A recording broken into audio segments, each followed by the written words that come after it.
Is it true that once you die, once you're in the barzakh, once you're in the grave, after a certain amount of time, you're going to go to sleep and you're not going to wake up until Judgment Day? No, that's not true.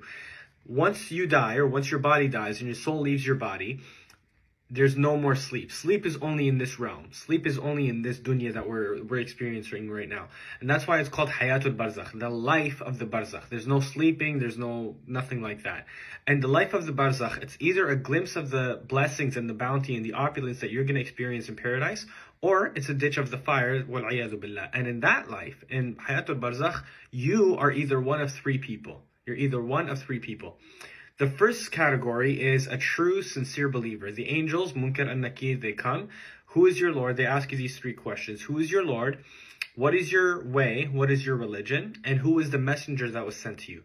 My Lord is Allah. Islam is my way. Muhammad sallallahu alaihi wasallam was my messenger. And they opened up a portal for him, showing him the fire. And they would say, هَذَا مَقْعَدِكَ مِنَ النَّارِ إِن كَفَرْتَ. This would have been your place. This would have been your station in the fire had you rejected. But then it's closed off and it's sealed and it's never opened up for that specific person again. And then another portal is open, but this portal is the portal of paradise. And they say, this is what's going to be waiting for you on the other end. And because he's so excited of what he's going to be, that's his ultimate destination. He says, Rabbi aqim as-sa'a, Rabbi aqim as-sa'a. Ya Allah, allow the final moment to happen, allow the final moment to happen, because that's what he wants. He wants his ultimate destination. On the other hand, you have a kafir, a person that rejects Allah subhanahu wa ta'ala, and a hypocrite as well, a disbeliever. Who is your Lord? Again, the same questions. Who is your Lord? What is your way? And what was the messenger that was sent to you? And he's going to be like, stuttering, and then they're going to be like, and he's like, I don't know. La a'lam. He's like, I don't know. And the angels say to him, you never knew, and you didn't know, and you didn't answer. And they hit him on the head with a hammer that is so strong, and it's so harsh. This strike is so strong, it's so mean, that he screams out in such agony that everything in creation hears it except for the living jinn and the living human beings. Animals hear it. Us human beings that are alive, that we don't hear it. And the portal is open to him for paradise, and they show him this would have been your place in paradise had you believed. And it's closed off for that person, it's sealed off for that person, and it's never opened up for him again.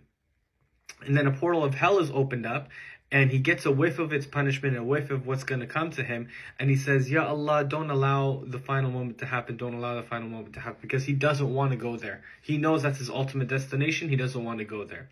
And as for the last category, is the believer that is disobedient. A believer that is disobedient. And this is the one that commits, major sins and things like that.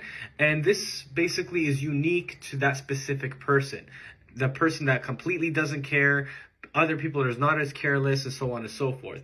So there's those that are punished in the grave for a certain amount of time, and then for the rest of the time in their grave, they're in bounty and blessing until Judgment Day, and then they're going to enter paradise.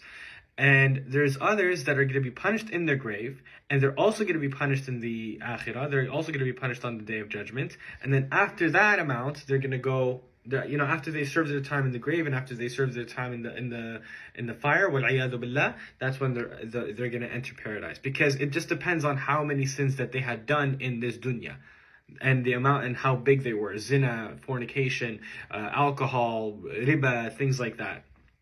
And this is because the punishment of the grave lightens up the punishment of the akhirah. And then after that, he's going to get paradise. And some people may ask, do people really go around and talk to people of the grave? And this is something that some scholars mention something about it, but there's nothing really solid. There's nothing really firm about this, because this has to do with ghaibiyat. This is something that only Allah subhanahu wa ta'ala knows. But what's important to know is that a believer is busy being blessed, and a disbeliever is being punished. Nobody really cares, or nobody really knows about this kind of stuff. So we'll leave it at that.